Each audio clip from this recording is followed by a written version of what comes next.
सर्व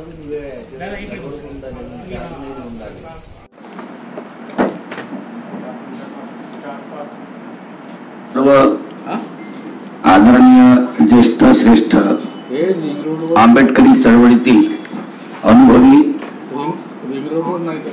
नेते कार्यकर्ते, आपण सर्वांना मी अनिरुद्ध शेवाळेंचा सप्रेम जय भीम.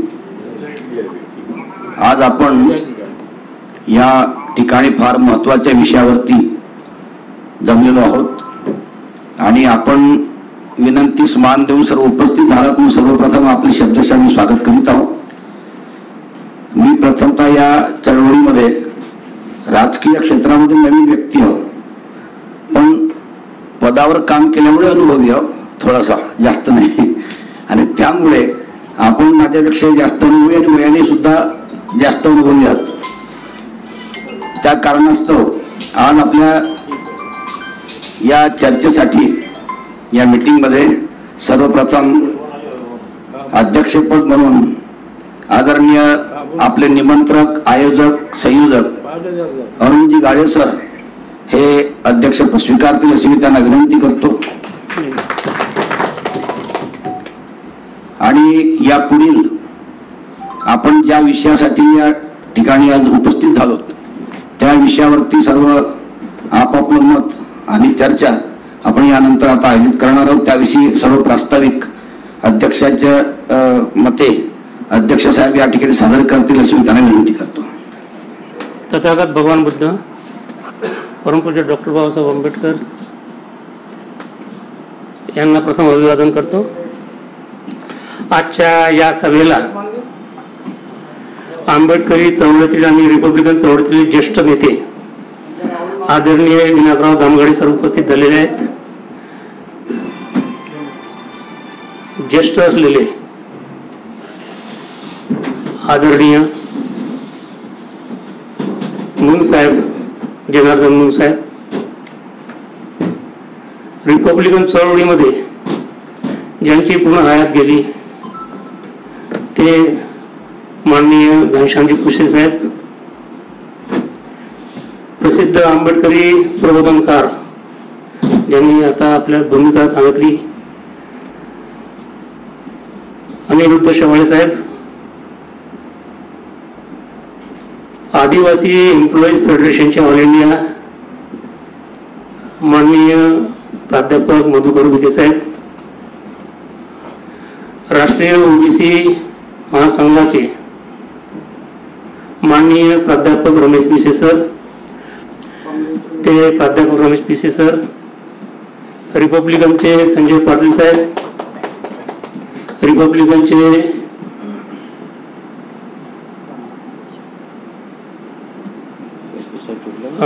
दिनेश गुंजाटे भाऊ,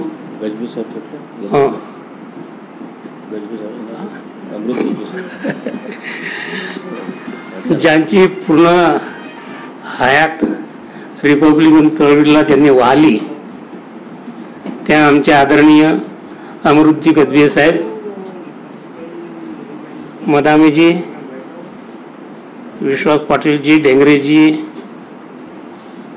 संजय भाऊ फुलजिले भीम आर्मीचे, मोदीजी, अरविंद रामटेकेजी आणि काही संजय अंबोरेजी. 14 तारखेला आपली सभा झाली होती की सर्व रिपब्लिकन गट,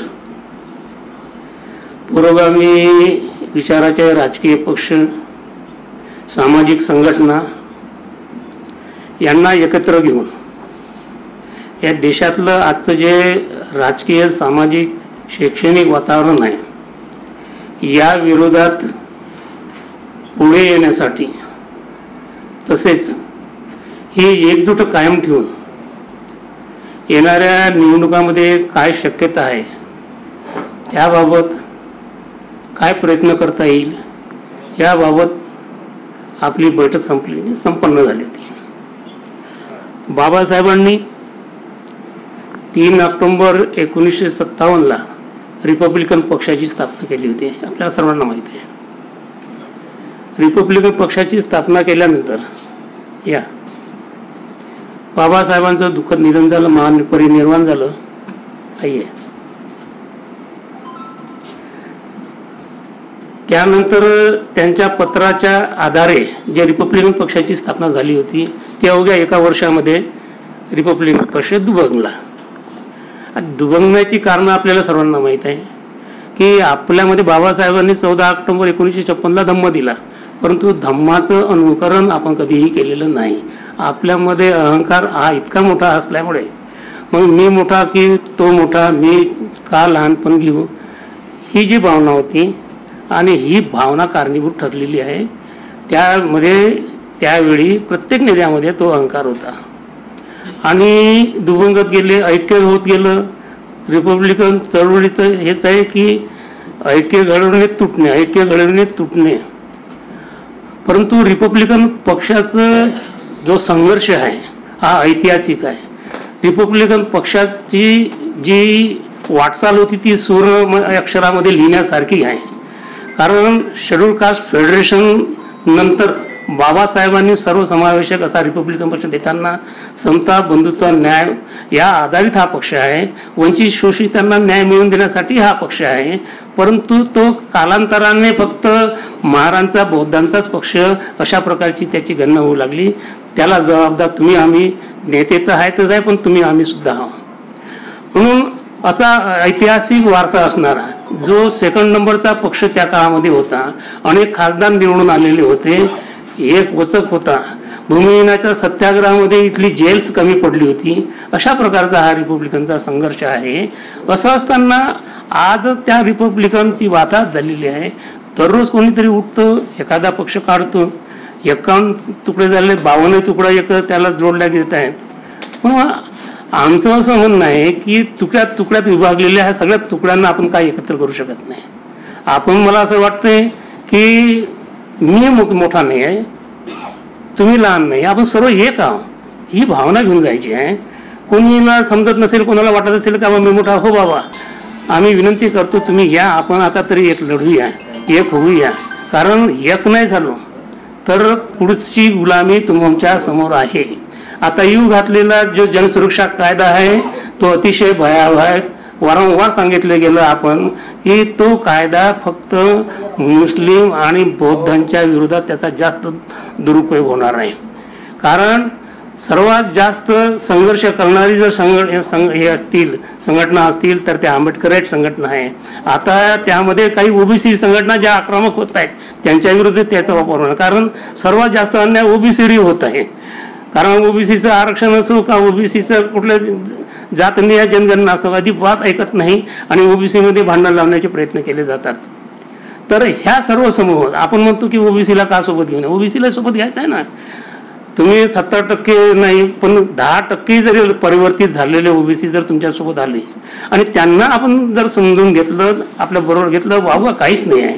म्हणून ही सगळी आता आदिवासी, मागच्या वेळेस आम्ही एक मोर्चा काढला होता, त्या मोर्चामध्ये आपण सर्व सामील होता. त्यामध्ये आदिवासी, ओबीसी सर्व संघटना त्यामध्ये सामील झाल्या होत्या. 1 लाखाचा मोर्चा निघाला होता. आपण आता काही दिवसापूर्वी बुद्ध जयंतीला जे सभा घेतली होती सर्व धर्म परिषद, त्याला प्रचंड प्रतिसाद मिळाला. प्रामाणिकपणे, समर्पितपणे कार्य केलं तर लोक साथ देतात, हा अनुभव आहे. विशेषतः आपली ही जनता, यांना विश्वास वाटणारं जर कार्य आपल्याकडून जर घडत गेलं तर निश्चितपणे जनताही साथ द्यायला मागे पुढे पाहणार नाही. आणि त्यामध्ये जनतेमध्ये विश्वास निर्माण करायचा असेल तर आपल्याला आपल्यामधले जे संघर्ष आहेत किंवा आपल्यामधले जे फाटाफुटी आहेत किंवा आपल्यामध्ये जो विसंवाद आहे, हा संवाद साधून आपल्याला करता येतो. कोणासोबतही आपल्याला संवाद साधता येतील. परंतु काही व्यक्ती किंवा काही असे आहेत की एकदम टोकाच्या भूमिका घेतात. तर या टोकाच्या भूमिकावाल्यांना आपण बाजूला सारूया. परंतु सर्वसमावेशक असं वातावरण निर्मिती करण्यासाठी सर्वांना सोबत घेणं गरजेचं आहे. या भूमिकेतून आपण 14 तारखेला जी बैठक घेतली होती त्या बैठकीतून काही आपण सर्वांशी संवाद साधणे आणि 27 तारखेचं आंदोलन आपल्याला करायचं आहे हे पण घोषित केलं होतं. 27ला जे आपलं तारखेला जे आंदोलन आहे, या आंदोलन आपल्या सरकारला सांगायचं की अभी हम एक ये है, अभी देखना, हा मेसेजही आपल्याला द्यायचा आहे. म्हणून 27 तारखेचं आंदोलन आपलं सक्सेस झालं पाहिजे. ते संख्या किती आहे त्याच्यावर नका जाऊ, पण ते सक्सेस करायचं आहे. त्यासाठी आपल्याला म्हणजे एकत्र यायचं आहे, लढायचं आहे. त्याची आपण 1-2 दिवसामध्ये त्याच्या हे काढूया, पॉम्पलेट काढूया आणि 27 तारखेला 12 ते 5 पर्यंत आपण संविधान चौकामध्ये ते आंदोलन करू. आणि आज आपण जे एकत्र आलेलं आपल्या एक या कमिटीचं किंवा आपल्या या संघटनेचं किंवा आपल्या या संघटनेचंच म्हणा एक असं शीर्षक असायला पाहिजे, असं एक नाव असायला पाहिजे का ते सर्वसमावेशक असायला पाहिजे. ते एक डिसाईड करू. आपली कार्यकारिणी आपल्याला जर गठीत करता आली तर ते कशी असावी यावरती आपलं चर्चा विनिमय होणं गरजेचं आहे. आणि यापुढे आपल्याला आपला ॲक्शन प्लॅन काय असेल. आपण पाहिलं आहे की समजा आपण नागपूर मनपामध्ये जर आपण पुढे गेलो तर जवळपास 38 प्रभाग आहे. म्हणजे जे 17ला जे प्रभाग होते तेच कायम राहणार आहेत आणि त्या 17 प्रभाग म्हणजे 17च्या याच्याप्रमाणे 38 प्रभागामध्ये 151 वार्ड आहेत. आणि त्या वार्डाची रचना अशी केलेली आहे की पूर्वी वार्डमध्ये हमखासपणे तुमचे उमेदवार निवडून यायचे, परंतु आता त्या प्रभागामध्ये तुमच्या वार्डमधले काही एरिया असे कापून दुसऱ्या वार्डमध्ये समाविष्ट केल्यामुळे, प्रभागामध्ये समाविष्ट केल्यामुळे म्हणजे ही मनपा निवडणूक टफ आहे. परंतु तुम्ही जर संघर्ष केला, तुम्ही जर म्हटलं का नाही मला जिंकायचंच आहे, तर कुठलीच गोष्ट अशक्य नाही आहे. या आपल्या तरुण मंडळी आहेत तिथे, जसे आता ते गौतम डेगरेजी आहेत, अशा तरुण ज्या कलावंत आहेत, चळवळीमध्ये नाव आहे, अशी लोक आपण जर समजा समोर आणली आणि त्यांना जर आपण उमेदवारी दिली तर मला असं वाटतं की शक्य नाही आहे. असे अनेक आहेत, परंतु आपल्याला आपला हा जो विचार आहे तो लोकांपर्यंत पोहोचवणं गरजेचं आहे. आणि म्हणून ही आजची सभा त्याच अनुषंगाने आहे की आपला ॲक्शन प्लॅन आपण पुढे जर करत असेल तर तुम्हाला 6 महिन्याचा 1 वर्षाचा कार्यक्रम आखावा लागेल. म्हणजे तुम्हाला काय काय करायचं आहे, कोणता संघर्ष करायचा आहे, किती आंदोलनं करायची आहे. आणि जर समजा तुम्हाला पूर्ण सध्याचा आपण जर नागपूर भागच पकडत आहेत तर नागपूर भागामध्ये उत्तर, दक्षिण, पश्चिम, मध्यमध्ये कशा प्रकारचा तुमचा प्रचाराची किंवा तुमच्या संघटनेचा तिथं विचार पोहोचवण्याची कशा प्रकारचं नियोजन व्हावं या अनुषंगाने तुम्हाला हे करावं लागेल. आपल्या यामध्ये अतिशय ज्येष्ठ आणि अतिशय बुद्धिवान असलेली लोक आहेत. जामगडे सर असो, या सर जामगडे सर असो, मुन सर असो, पुसे सर असो, आता डॉक्टर ढोके सर आलेले आहेत. या सर इकडून या या या इकडे या इकडे. तर ही सर्व मंडळी परिवर्तन का होऊ शकत नाही. तुमचा हत्ती गेला, रिपब्लिकन संपवली, म्हणजे तोडणारी आम्हीच आहोत. काल परवाला आम्ही त्या नाऱ्याला गेलो, तिथे ते 130 एकरच्या ते आंदोलन सुरू आहे. तिथे एक 84 वर्षाची आई भेटली आणि आमच्याजवळ आली.